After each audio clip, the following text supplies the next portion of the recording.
Welcome to कुंडली ज्ञान। जय माँ काली, जय माँ तारा, आप सबका भला हो। आज कुंडली एनालिसिस में हम अपने सब्सक्राइबर मिस्टर रोहन की कुंडली का एनालिसिस करेंगे। ये उनका निकनेम है मिस्टर रोहन, जैसा उन्होंने बोला था वैसे ही मैंने नाम रख दिया है। अब स्टार्ट करेंगे जल्दी से। तो ये 6 नंबर की कुंडली है। अब 6th हाउस किस चीज़ का सिंबल है? बुध का सिंबल है। बुध लगन में बैठा हुआ है। लगन घर किसका है? मंगल का और सूर्य का। यहाँ पर सूर्य और मंगल की एनर्जी है। तो यहाँ पर सूर्य जो है बुध को सपोर्ट करता है। अब ये जातक अत्यंत ही कॉम्पिटिटिव हो जाएंगे। बहुत ही कंपटीशन के अंदर भावना होगी इनके। किसी को आगे जाता देख इनके नज़रों के ये बर्दाश्त नहीं कर सकते। कोई इनसे आगे हो जाए इनको बिल्कुल भी बर्दाश्त नहीं। इसीलिए ये व्यर्थ के लड़ाई झगड़ों में भी पड़ सकते हैं। पर मज़ेदार बात यह है कि दुश्मन चाहे जितने भी आए, क्योंकि बुध मतलब 6th हाउस अब लगन में आ गया है, तो शत्रु तो हारेंगे ही हारेंगे। पर शत्रु हारेंगे तो 6th हाउस में जरा हम देख लें कि क्या लिखा हुआ है। 11th हाउस लिखा हुआ है। तो 11th हाउस लिखा हुआ है, इससे इनके भाग्य की हानि होगी। इनके इसी व्यवहार से इनके भाग्य की हानि होगी कि ये जो व्यर्थ की लड़ाई झगड़े करेंगे उसमें इनका बहुत नुकसान होगा। अगर ये अपने गुस्से पे, अपने मूड स्विंग्स पे, किसी भी चीज़ से बोर हो जाना, जल्दी किसी भी चीज़ में नुक्स निकाल देना कि ये अच्छा नहीं है, अनसेटिस्फाई हो जाना, ये सब यहाँ पर बुध करवाता है। तो जब 6th हाउस आपके 1st हाउस में आ रहा है तो एक तरफ तो ये आपको बहुत ही ज़्यादा कॉम्पिटिटिव, रोगों से लड़ने की क्षमता देने वाला, मतलब जो भी रोग आए तो घबराइए नहीं, क्योंकि आपका लगन में 6th हाउस है तो आप कम से कम रोगों से तो आराम से मुक्ति पा जाएंगे। यहाँ पे 6th हाउस जब लगन में बैठा हुआ है तो नो डाउट आपके नेचुरली शत्रु बनते जाएंगे लाइफ में, और ढेर सारे शत्रु बनते जाएंगे। आपको घूमना फिरना और ज़्यादातर के धार्मिक स्थलों पे जाना, ये सब चीज़ें पसंद, शॉर्ट जर्नीज़ करना, ये सब आपको पसंद हो सकता है। बुध यहाँ पे लगन में आके आपके बुध के घरों को शुभ करने लगता है। मतलब अब जहाँ पे बुध लिखा होगा उस जगह की भी हमको पोजीशन देखनी ही पड़ेगी। तो यहाँ बुध कहाँ लिखा है? 7वें घर में लिखा हुआ है। पर यहाँ पे एक चीज़ हमें और नोट करनी होगी कि 7वें घर में बुध के साथ अकेला बुध नहीं, सूर्य भी बैठा है। तो यहाँ पे ये बुध आदित्य राजयोग बना दे रहा है।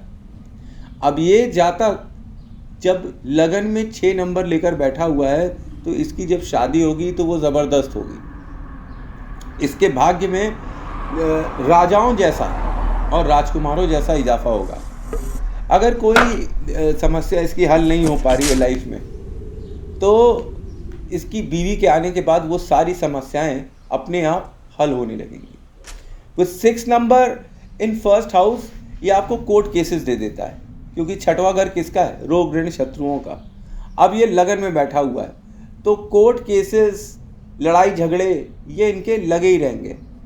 पर फॉर्चुनेटली लगन में 6वां घर बैठा हुआ है तो ये कैसे भी कोर्ट केसेस होंगे उसको निकाल ले जाएंगे और जीत इन्हीं की ही होगी। खैर, अब हम चलते हैं 2nd हाउस पे। 2nd हाउस में जो फैमिली मेम्बर्स का हाउस है, फिक्स्ड असेट्स का हाउस है, बैंक बैलेंस का हाउस है, उसमें 7 नंबर लिखा हुआ है। अब शुक्र के घर में स्वयं शुक्र आ गए हैं और 7वां घर क्या है? सेक्सुअल प्लेजर का है। तो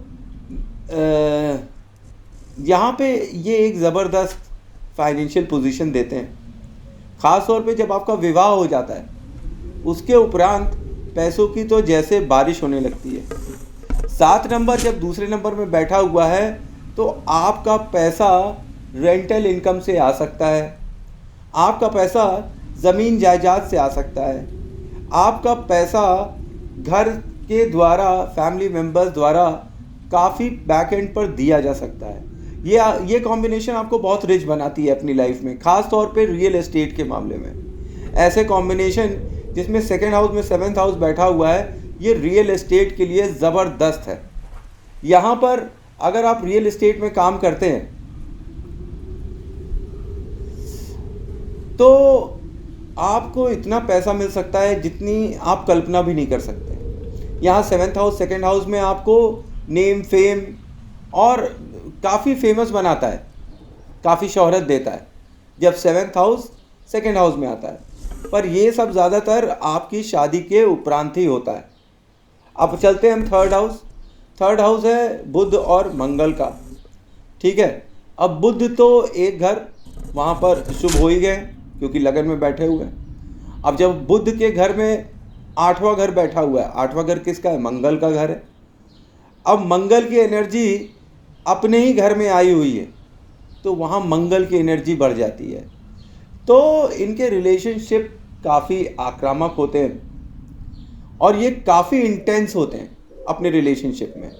मतलब ये काफ़ी डीपली कनेक्टेड हो जाते हैं लोगों से, बहुत ही ज़्यादा इमोशनली कनेक्ट हो जाते हैं। किसी से मिले और उससे बातचीत हुई तो उससे बातचीत फिर तो इनके लिए जीवन मरण जैसी हो जाती है कि एकदम दांतों कटी दोस्ती हो जाएगी, ठीक है। और दांतों कटी ये दुश्मनी भी कर लेते हैं, ऐसे ही इनके रिलेशन है। और इनके रिलेशनशिप 8वां घर जब तीसरे घर में बैठा हुआ है तो ये गुप्त लोगों से होते हैं जो समाज में दिखाई नहीं पड़ते हैं। तो ऐसा भी पॉसिबिलिटी हो सकता है कि इनके रिलेशनशिप किन तरीके के लोगों से हों, कुछ आपराधिक इलीगल तरीके के लोगों से भी इनके अच्छे खासे रिलेशन हो। अब 8वां घर पुलिस का भी होता है क्योंकि ये मंगल है, तो इनका रिलेशनशिप पुलिस विभाग से भी हो सकता है। और 8वां घर मंगल का है तो फोर्स से इनकी एसोसिएशन, कम्युनिकेशन हमेशा बनी रहेगी। इनके छोटे भाई बहन इनके अग्रेसिव नेचर से थोड़ा परेशान हो सकते हैं, पर ये अपने भाई बहनों के लिए बहुत ही ज़बरदस्त प्रोटेक्टिव हैं। और इतने प्रोटेक्टिव हैं कि वे अपनी फैमिली के लिए, अपने संबंधों के लिए अपनी जान तक दांव पर लगा देते हैं। ऐसा इंटेंस नेचर बन जाता है जब 8th हाउस 3rd हाउस में बैठा हुआ है, क्योंकि 8th house is house of death, house of depression, house of sorrows. मतलब ये एक नकारात्मक घर है, पर ये 3rd हाउस में आया हुआ है क्योंकि यहाँ मंगल की एनर्जी है। इस तरह के रिलेशनशिप इन्हें ये देता है। तो कई बार इनके छोटे भाई बहन इनके अग्रेसिव बिहेवियर से परेशान भी हो जाते हैं, क्योंकि ये अपनी जो कम्युनिकेशंस हैं उनके अंदर बहुत ही ज़्यादा पुशी है। ओवरऑल देखा जाए तो यहाँ 3rd हाउस 2 वजह से पॉजिटिव हो जाता है। एक, क्योंकि 6वां घर 1st घर में लिखा हुआ है लगन का घर, तो तीसरे घर में भी पॉजिटिव वाइब्स आ ही जाएंगी। और तीसरा घर में 2 एनर्जीज हैं, बुध की और मंगल की, और यहाँ मंगल का स्वभाव 8वां घर बैठा हुआ है। तो ओवरऑल देखा जाए तो ये 3rd हाउस पॉजिटिव ही है। अब एक चीज़ मैं और बता दूं कि जो 2nd हाउस में 7th हाउस बैठा हुआ था, तो इनकी जो वाणी है वो बहुत ही सेंसुअल है। कहते नहीं, ये बहुत ही सेक्सी वॉइस है इनकी वॉइस को ये कॉम्बिनेशन बहुत ही सेक्सी बना देता है। इनकी आवाज़ में कुछ ऐसा जादू है कि ऑपोजिट सेक्स इनकी तरफ आसानी से खींचा चला आ सकता है। वॉइस का ऐसा कमाल है, मतलब ये अपनी ज़बान खोलेंगे तो जो ऑपोजिट सेक्स होगा वो इनकी तरफ बहुत ही ज़बरदस्त आकर्षण फील करेगा। अच्छा, अब इसके बाद हम 4th हाउस में पहुंचते हैं, क्योंकि 3rd हाउस तो हमने डिस्कस कर लिया। अब 4th हाउस में जब हम पहुंचते हैं और यहाँ 9th हाउस लिखा हुआ है, तो ये 9th हाउस जब 4th हाउस में लिखा रहता है तो नंबर 1 ये घर किसका है? चंद्रमा का। चंद्रमा के घर में कौन आ गया? गुरु। तो भैया अब यहाँ पे एक गज केसरी योग जैसी स्थिति बन जाती है जब 9th हाउस इनके 4th हाउस में आ जाता है। अब जब 9th हाउस इनके 4th हाउस में आ जाता है तो इनकी गुरु मैया कौन होती हैं? माता होती हैं। तो इनके लिए एक तो रेमेडी की तरह है, और दूसरा तो रियलिटी में होगा कि इनकी मदद से बहुत ही ज़बरदस्त इंस्पायर होंगे अपने करियर के लिए, अपनी पढ़ाई के लिए, ठीक है, अपने धर्म कर्म के लिए। ये सब इनकी माता के थ्रू ही इनको मिल सकता है, ठीक है। अब यहाँ पर जो 9th हाउस 4th हाउस में बैठा है, ये इनको फॉरेन कंट्री भिजवाता है। कहाँ भिजवाता है? Foreign country. किस लिए? पढ़ाई लिखाई के लिए। पढ़ाई लिखाई के लिए ये फॉरेन कंट्री जाते हैं जब 9th हाउस यहाँ पर 4th हाउस में आता है। इनको ज़बरदस्त एंसेस्ट्रियल प्रॉपर्टी, पैसा, नाम, शोहरत, ये 9th हाउस यहाँ पर इनको 4th हाउस में बैठकर दिलाता है। तो ओवरऑल देखा जाए तो ये एक अच्छी पोजीशन है 9th हाउस की 4th हाउस में, क्योंकि यहाँ पे ये गुरु संबंधित, गुरु के घर मतलब धन का भाव आया हुआ है, धन का भाव इनके घर में। तो एक और मैं बात बोलूँगा कि ये अपनी मदर के लिए बहुत ही लकी चाइल्ड है। यहाँ पर ये अपनी मदर के लिए बहुत ही लकी चाइल्ड है और अपनी माँ से ये बहुत ही ज़्यादा अटैच्ड हैं।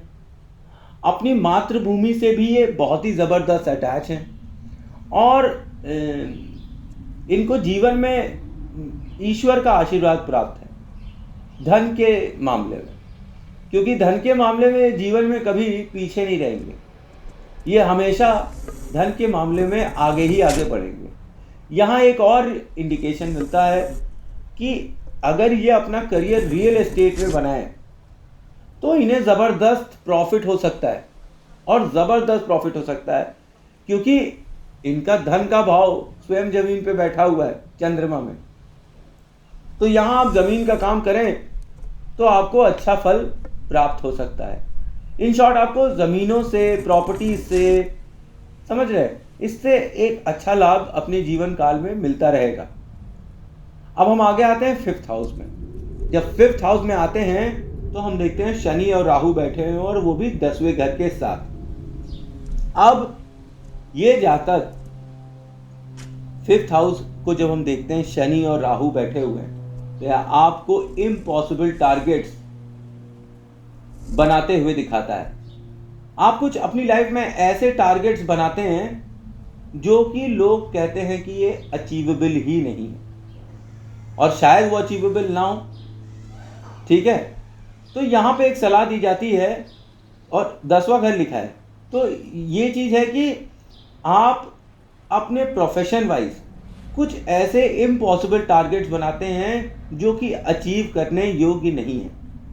आपकी दम अगर 50 की है तो आप 100 के लिए हमेशा लड़ने के लिए तैयार रहते हैं। पर यहाँ दूसरी चीज़ एक पॉजिटिव साइड में देखी जाए तो यहाँ पर शनि ज़्यादा शक्तिशाली है और 10वें घर के साथ बैठे हैं और राहु वर्गोत्तमा अवस्था में बैठा हुआ है 1 डिग्री पे। इसका मतलब राहु कुछ कर नहीं पाएगा। अब जो होना है शनि के द्वारा ही होना है। वैसे भी शनि अगर पावरफुल था तो करियर तो बहुत ही पावरफुल होगा। अब इनके करियर में इनके पिता का बहुत ही ज़बरदस्त हाथ होगा इस्टेब्लिश करने में। इनके पिता इनको इनके करियर में बहुत ही ज़्यादा मदद करेंगे इस्टेब्लिश करने के लिए। दूसरी चीज़ कि क्योंकि शनि का प्रभाव बहुत ज़्यादा हो गया है तो अब यहाँ पर ये जो है इनके प्रोफेशन को डिले कर देंगे। इनका सेटलमेंट इनके प्रोफेशन में लेट होने के बहुत ज़्यादा चांस है कि ये लेट सेटलमेंट करें, ठीक है, इनके प्रोफेशन में। और दूसरी चीज़ ये 5th हाउस है। जब 5th हाउस में शनि बैठा है और हर चीज़ डिले कर रहा है तो अब ये क्या बुरा प्रभाव देगा, यहाँ ये चाइल्ड बर्थ में प्रॉब्लम देने लगेगा। बच्चे होंगे लेकिन बड़ी देर में होंगे, ठीक है, बच्चे होंगे लेकिन देर से होंगे, बहुत परेशानी होगी बच्चे होने में। और जो लव अफेयर्स होंगे वो ऐसे होंगे कि जो मतलब कि ख़त्म ही नहीं हो, इस्टेब्लिश हो जाएं। इस्टेब्लिश में मतलब समझते हैं कि किसी एक लड़की के साथ आप 10 साल बिता दें, उसी की मोहब्बत में चले जा रहे हैं, चाहे कुछ भी हो, आप कंटिन्यू करने वाले हैं। प्रेम संबंधों में आप बहुत ही सीरियस हो जाते हैं और उनको बहुत ही ज़्यादा सीरियसली लेते हैं। इसीलिए आप जिससे भी प्रेम करते हैं वो एक लॉन्ग टर्म के लिए करते हैं। यहाँ शनि राहु की स्थिति एक और चीज बताती है इंटरेस्टिंग, कि अगर आपने गलती से किसी से नफरत कर ली तो वो भी भाई साहब बहुत लंबे समय तक करते हैं, और जिससे प्यार करते हैं उसके लिए कुछ भी करने के लिए तैयार रहते हैं, और जिससे नफरत करते हैं उससे भी कुछ भी करने के लिए तैयार रहते हैं। यहाँ तक कि आप कुछ इलीगल भी कर सकते हैं दोनों चीज़ों के लिए। आप किसी भी हद तक जाने के लिए तैयार हो जाते हैं। किसमें? हाउस ऑफ 5 में, मतलब अपनी प्रोफेशन में, और अपने प्रेम संबंधों में, और अपने बच्चों के लिए, और ये भी कह सकता हूँ मैं कि अपने पिता के लिए भी आप किसी भी हद तक जा सकते हैं। इनफैक्ट आप अपने काम के लिए इतने ऑब्सेस्ड होते हैं कि आप निरंतर लगातार अपने आप को उसमें झोंक सकते हैं। इवन जब रिजल्ट्स डिले हो रहे होंगे तो आप और शक्ति से काम करेंगे। अगर यहाँ पर मैं आपको बोलूँ कि आप एक ऐसे स्वभाव के मालिक हैं जिसको जितना रोका जाएगा वो बंदा उतना ही ज़्यादा और ज़्यादा पावर से वापस आएगा। ये उन लोगों में से हैं जो बहुत ही ढीठ होते हैं कि अगर इनको अगर पुश करने लगे कोई, तो ये इस पुश का जवाब डबल पुश से देने वाले लोग होते हैं। ये एक डिटर्मिन्ड व्यक्ति होते हैं। ऐसे व्यक्ति को अपने स्वभाव, अपने मस्तिष्क को शांत रखना चाहिए ताकि उसका गुस्सा उसका काल ना बन जाए, उसके लिए कोर्ट कचहरी का सबब ना बन जाए, उसके लिए लड़ाई झगड़े का सबब ना बन जाए। यहाँ पर शनि जब सूर्य के घर में बैठे हैं तो वो आपके कर्मों के हिसाब से ही आपको फल देंगे।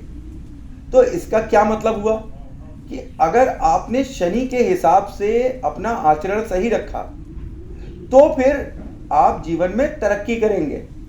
नहीं, अगर आपने शनि के घर को खराब किया, अल्कोहल, ड्रग्स, ये सब चीजें लिया, इलीगल लोगों के साथ संपर्क रखे रहना, तो फिर शनि आपको उसी हिसाब से प्रभाव दे सकते हैं। यहाँ पर शनि 10th हाउस के साथ 5th हाउस में बैठे हैं, तो आपके प्रेम संबंध बहुत कुछ पॉसिबल है कि आपकी वर्क प्लेस पे बने, जहां आप काम करने के लिए जा रहे हैं, जहां पर आप अपने प्रोफेशन के लिए पढ़ाई लिखाई या तैयारी करने के लिए जा रहे हैं।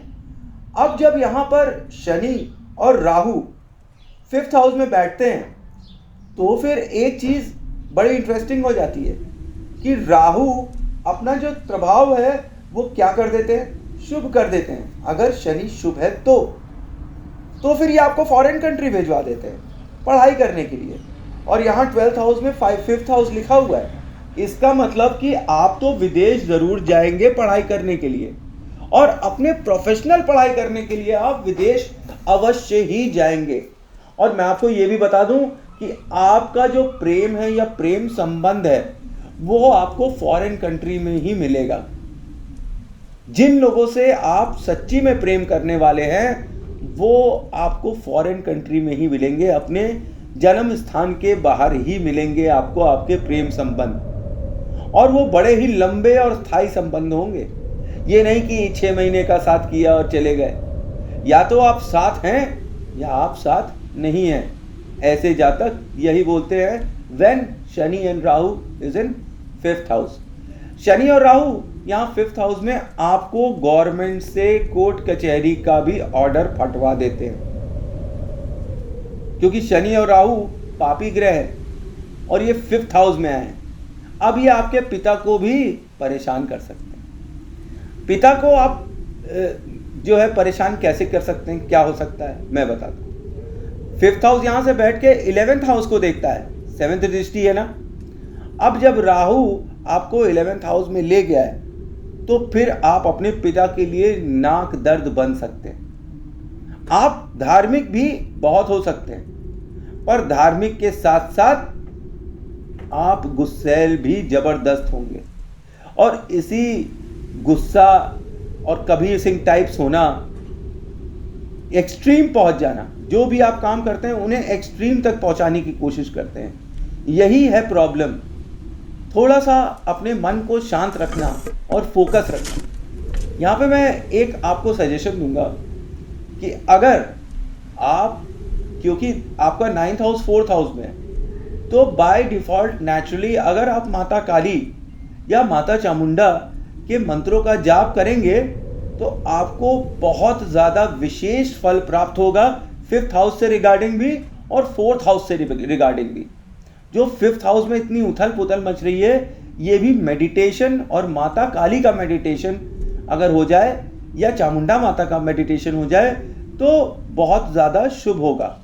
माता काली का मंत्र ओम क्रीम कालिकाय नमः, ये छोटा मंत्र है, 7.5 लाख बार जप करने पर ये एक्टिव हो जाता है। और सिद्ध कुंजी का मंत्र ओम ऐं ह्रीं क्रीं चामुंडाय विच्चे ओम ग्लौम हुम क्रीं जुम सह ज्वालाय ज्वालाय ज्वाला ज्वाला प्रज्वल प्रज्वल ऐं ह्रीं क्रीं चामुंडाय विच्चे ज्वाला हम सम लम शम फट स्वाहा।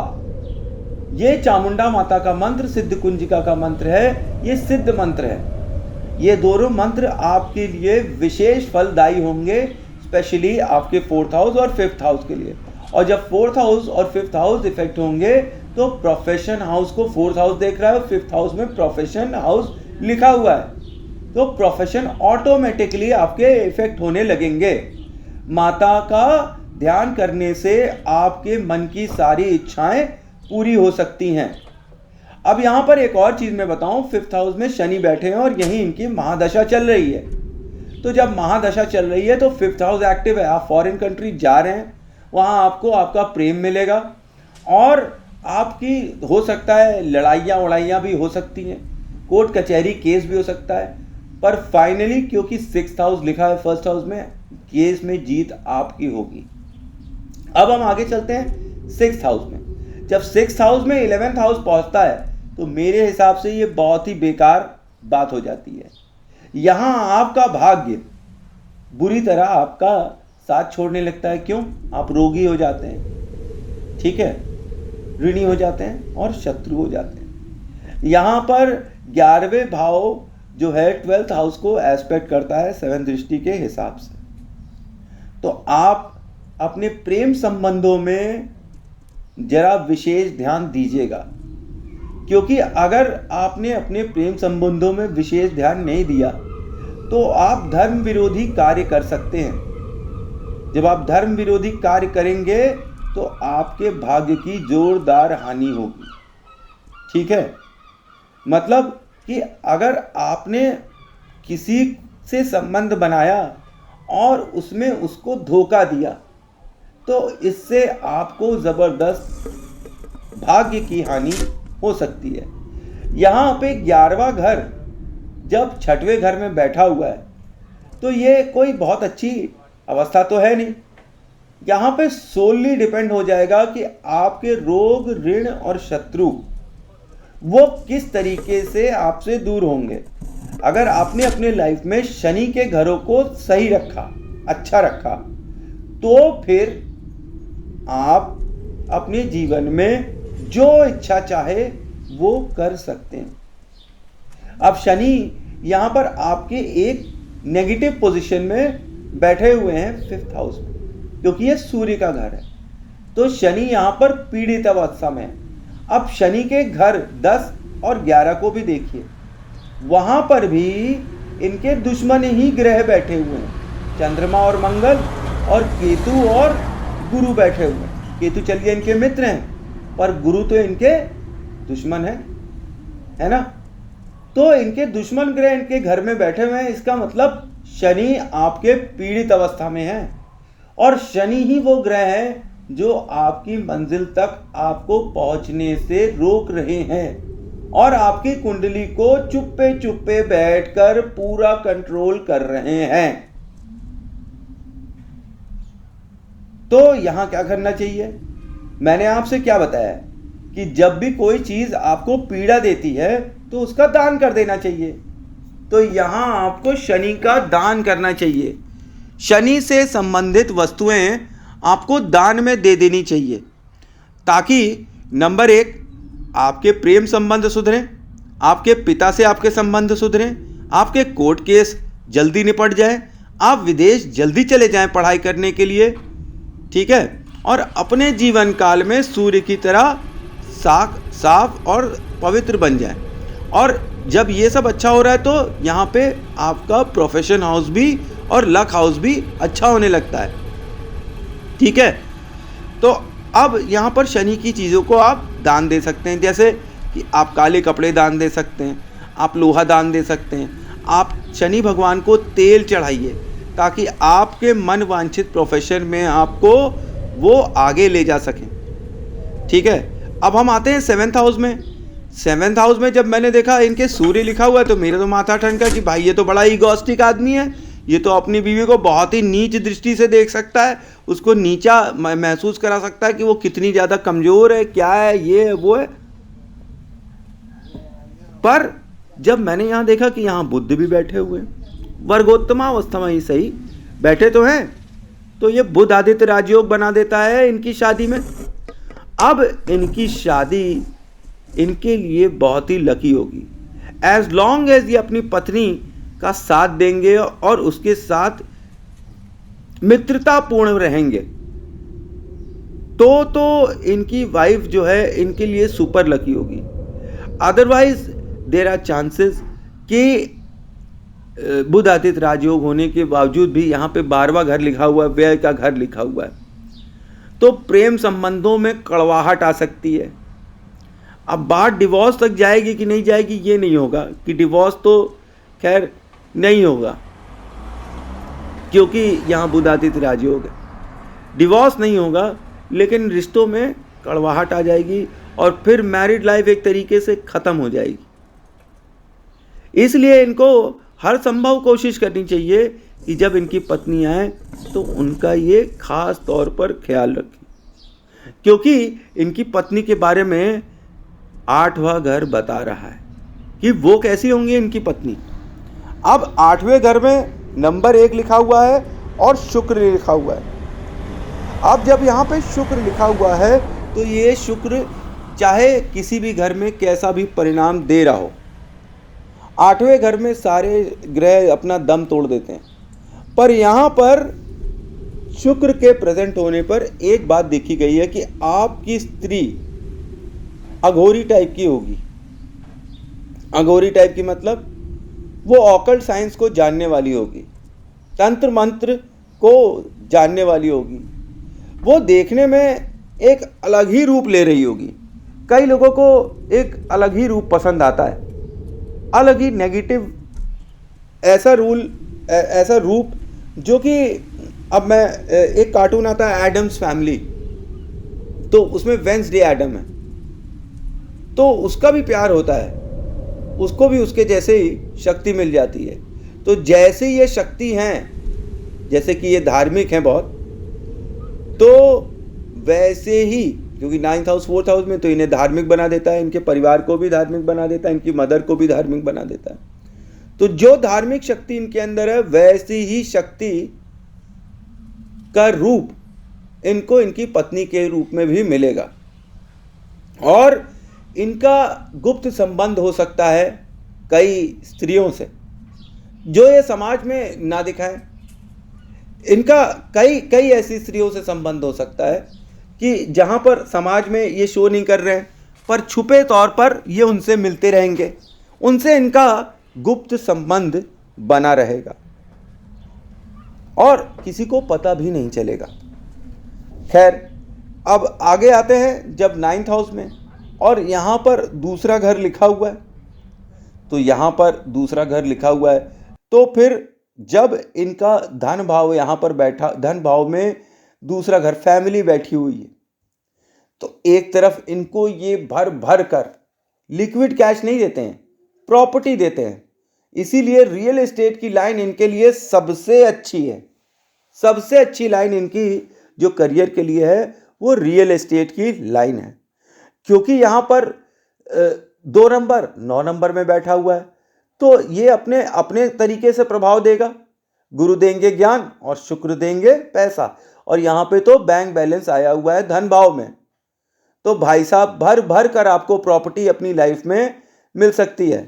आप एक ज़मींदार हो सकते हैं, आपके पास इमेंस एग्रीकल्चरल लैंड्स या पूर्वजों का दिया हुआ या फैमिली का ही काफ़ी ज़्यादा लैंड प्रॉपर्टी आ सकती है, ठीक है, जो एग्रीकल्चर भी हो सकती है और नॉन एग्रीकल्चर कमर्शियल भी हो सकती है। अब जल्दी से हम लोग चलते हैं 10th हाउस में, जहां पर एक बहुत ही महाधन योग बना हुआ है, वो है मंगल और चंद्रमा की युति। जब यहां मंगल और चंद्रमा की युति होती है तो मंगल आपको यहां पर इमेंस पावर दे देता है सेक्सुअली। दूसरी चीज, चंद्र मंगल युति होने पर आपको ये यहां पर धनपति महाधनपति बनाता है। और किसके स्वभाव के साथ? तीसरे स्वभाव के साथ। अब तीसरा स्वभाव क्या है? कम्युनिकेशन का। तो अपने प्रोफेशन में ये जातक बहुत ही जिद्दी होगा और बहुत ही ज्यादा पुशी। ये हार नहीं मानने वाले लोगों में से, ये जिद्द पकड़ लेते हैं कि नहीं, हमको करना ही करना है, करना ही करना है, करना ही करना है। और जिस भी प्रोफेशन में ये चाहें ये जा सकते हैं, उसमें ये सफल भी बहुत होंगे, बहुत सफल होंगे। और जो प्रोफेशन ये करेंगे उसमें कम्युनिकेशंस का बहुत ही ज़्यादा महत्व होगा। मतलब बुद्धि से वाणी, दिमाग से बोलने वाली चीज़ें ये करेंगे तो इनको ज़बरदस्त लाभ होगा। यहाँ चंद्रमा का होना और मंगल का होना इनको किसी न किसी तरीके से फिल्म लाइन में भेज सकता है। फिल्म लाइन में ये कुछ न कुछ अच्छा कर सकते हैं। किसके थ्रू? कम्युनिकेशंस के थ्रू, थर्ड हाउस के थ्रू। थर्ड हाउस इनका ठीक है। अब एक चीज और मैं बताऊं कि यहां एक टोटका कि अगर तो ये शनि का दान कर ही रहे, प्लस ये अगर अपने छोटे भाई बहनों को अगर समय समय पर लंच कराते रहें, ठीक है, कहीं घुमाने ले जाएं, तो छोटी छोटी डिस्टेंसेस पे उनके साथ पिकनिक पे चले जाएं, उनके बर्थडेज पे उनको अच्छा गिफ्ट दे दें, तो फिर यहाँ पर इनकी जो मनोवांछित इच्छा है कि क्या सिंगिंग इनका करियर हो सकता है, तो I think there is a good possibility कि सिंगिंग क्या इनके लाइफ में ये जिस भी करियर को चुनेंगे ये एक्सट्रीम लेवल्स तक जाने की ताकत रखते हैं और पुशी बहुत हैं बिकॉज ऑफ शनि और राहु इन 5th हाउस। ये बहुत ही पुशी इंसान है, तो ये कुछ भी कर सकते हैं लाइफ में।